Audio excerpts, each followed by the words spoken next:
different places. We went to the Burning Man Festival. How is that?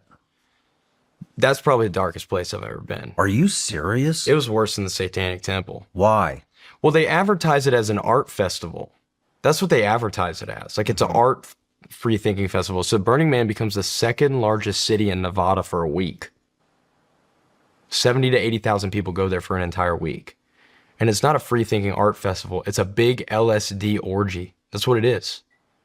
I remember when we walked in there, and it is like, from an aerial view, it looks like, I don't know if you've ever seen the movie Maze Runner, but it just looks like a ginormous maze, like from in there. And like you walk in there and they've got like a purple school bus with blacked out windows, and it's the orgy bus, and they have times for group sex on there. And then next to it, you have an electrolyte station. And then next to it, you've got, a cannabis shop. And then the next to it, you got people's tents. And then next to it, you got like a dance party, and people are walking around no clothes, old people, new people, sleeping with everybody, doing drugs with everybody. And I'll never forget, we entered into the thing, and I looked up and I noticed that there were naked people immediately. And I immediately pulled my head down and I was like, God, protect my eyes. Like, I've got a beautiful girlfriend, my now wife, like, protect my eyes. I'm here to do mission work. I only saw naked men the rest of the day. So God was like protecting my eyes and protecting my heart. But it was dark, man. Like, it's just people lost and in search and in need of Jesus, but they won't turn to him. But we had some of the most fruitful conversations there. Really? I mean, are you expecting to talk to a Christian at Burning Man Festival? I would assume not. Absolutely. You're not planning on it. And then they have that big statue, that they burn at the end of the week, the man, and like whether you like it or not, like sometimes people worship that thing, sometimes people don't. It's amazing how people don't understand that the symbolism and all of these statues and stuff, when you go to these festivals, right? Even the name of the festival itself, called Burning Man, for me, that would give me pause. And when I started to see some of this stuff on the internet, like even on YouTube, and YouTube is probably the cleanest platform that you can get on when it comes to evaluating these things, but just to see like the way that they dance and all of the symbolism and the worshiping of the statues. And now that I get to see a deeper dive, because, I try to stay away from certain content on the internet, especially X, formerly known as Twitter. I think that that's one of the best platforms, but you will see some stuff that you don't necessarily need to see on X. It gives you more insight into the mentality of people and why they go to these festivals. They're not just going to these festivals to listen to music. They're going to these festivals to do some of the most demonic stuff, and they go regularly. And the thing about Burning Man, when you actually look at it, it's a festival in the right? And when it rains and stuff and it gets muddy, the people are dirty, they nasty. A lot of times they don't be having no kind of showers, no running water for showers or any of that stuff. They fill with sand. It looks like an apocalyptic movie in a way, right? And the way that they didn't situate everything as far as like having everything set up, and it's just like he described it when you look at the videos. Y'all need to go and check out some of these videos of Burning Man. The way that he describes it is exactly what it looks like from an aerial view. It looks like Maze Runner, or it looks like some kind of big put together circle. And I don't even know how they're able to put that together. But then when you start to add in a lot of this stuff, people are overly obsessed with sex. I cannot figure it out to save my life. I don't know what it is. I don't know why they're so obsessed with it. I don't know why they want to be like with strangers that they've never met before. That just don't even sound fun to me. It sounds demonic. They have a big temple that they burn. A lot of the stuff that they build there is burnable. So by the end of the week, they burn it. It was very fascinating. I couldn't believe it was real. A lot of high profile people there that wouldn't want you to know that they were there. And it's just like people live a double life. That was like the realest double life I've ever seen. Will you go back? I don't know. Like high profile CEOs doing just wild stuff.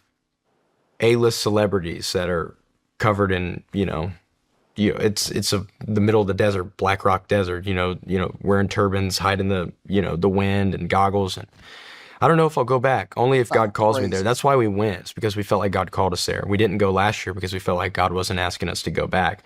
And it was really dark. Like I don't know how to explain it. The weight on your chest and going in there and feeling uneasy and go, what's going on? But we were able to talk to people and have fruitful conversations and reach people. It was amazing. And, I mean, we definitely looked like the odd ones out. I got offered LSD twice when I was walking around, and I was like, no, but I got something better than LSD. Really? What is it? It's Jesus. It's Jesus. So it's it's better. He's better than LSD. But yeah, Man, you were there the whole time. no, just for a day. I could not. Just for a day? Yeah, I could not handle that. Shit, man. Yeah, it was just a day, and I was like, I had to really take a couple days off afterwards because I was like, that was heavy. FurryCon. What? Oh man. Oh, furry con. I think the furry community, as much as I love them as human beings, I think it is a massive deception that we What don't is talk what about. is this? Are these the kids that are going to school and they think they're Animals in the Yeah. mascot costumes. I think that most of the things that is going on in society and in culture today is all symbolism, which is a form of worshiping another entity outside of God. And for anybody that's a Christian or anybody that leans into Christianity, then you'll start to you get it, you understand it. And people that don't believe in God, I know that there's a lot of people that act like they don't, but they do. They just don't want to submit to the idea of having to do the right thing, and so they act like they don't believe in God. A lot of this stuff is weird, man. And anytime that stuff gets super weird, you're not just different. You're different because you're looking for an out. You're looking for a way. And let me just first start by saying this young man, this young gentleman, and I always like to give credit where credit is due, so that link is going to be in the description. This young man and people that dedicate their lives to spreading the gospel, and I know that different people have different callings and different purposes.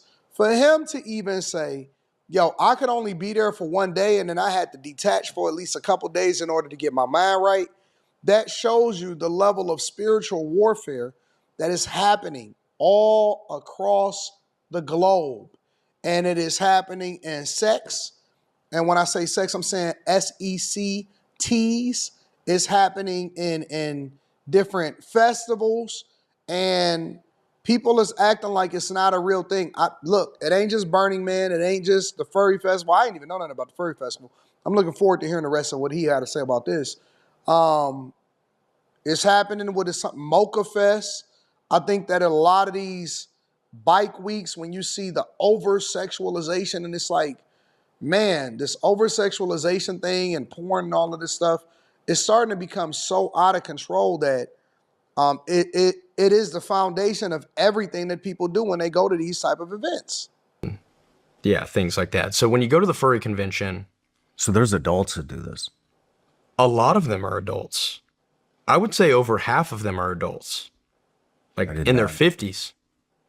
Yeah, so when we went, I would argue FurryCon was just as dark as Burning Man. What? I would argue it. And How many people are at this thing? oh man, like I'm trying to think. We just went to one at the like in Q3 of last year. I'm trying to think, maybe like 1,000. And they do them all over the country. So we went to one in California. Maybe like a little less than 1,000. Maybe California is But- demonic. They're just in the mascot costumes. They're acting like they're animal. They got this persona on, and they claim like, oh, it's just like a character. It's just this. It's just that. But then like the first one we ever went to. My thing is, Jesus says, be as wise as a serpent and as innocent as a dove. So when we go into environments, I don't want to stick out like a sore thumb, but I'm not going to put on a furry costume. I'm not going to put on a furry costume. So I went in the exhibit hall to try to find a t-shirt. Well, they didn't have any t-shirts in there. It was all, tails and mascot heads and, furry heads and whatever. And then I noticed that there was a roped off section, and I should have used 2 cents in my brain. I had to show them my ID to get into the roped off section because it was another exhibit hall. It was an 18 plus explicit exhibit hall. They're selling like sexual furry items in there and like sexual posters of cartoon Everything is furries sexual and now, body bro. pillows and all this weird sexual stuff. And it just felt like people were getting groomed. That's what it felt like. And Furry at a furry man, what is a furry festival? thing that really breaks my heart is the fact that people feel like that they have to identify with a persona. Like, be who God has made you to be. Like, if God has called you, if God has made you a man, like, be a man. If God has called you to be a woman, be a woman. Like, be who God has made you to be. But like, you don't have to hide your personality behind a costume or a persona. It was arguably just as dark as Burning Man, and we had a lot of fruitful conversations. We got asked to leave the first one 2 years ago, and then this one that we went to, we were able to stay a little bit, and we didn't get, quote unquote kicked out. But I mean, the people were hungry for Jesus. I think that's Were a they? cool. Yeah, everyone's hungry for Jesus more than you would think. I agree. I think that it's a lot of people that's yearning for something. They just don't know what it is. And they get caught up in a lot of these different rituals and stuff like that that then lend itself to some of the most demonic behavior. And so that is what the spiritual and warfare based off of principality is all about. Let me know what y'all think inside of the comments.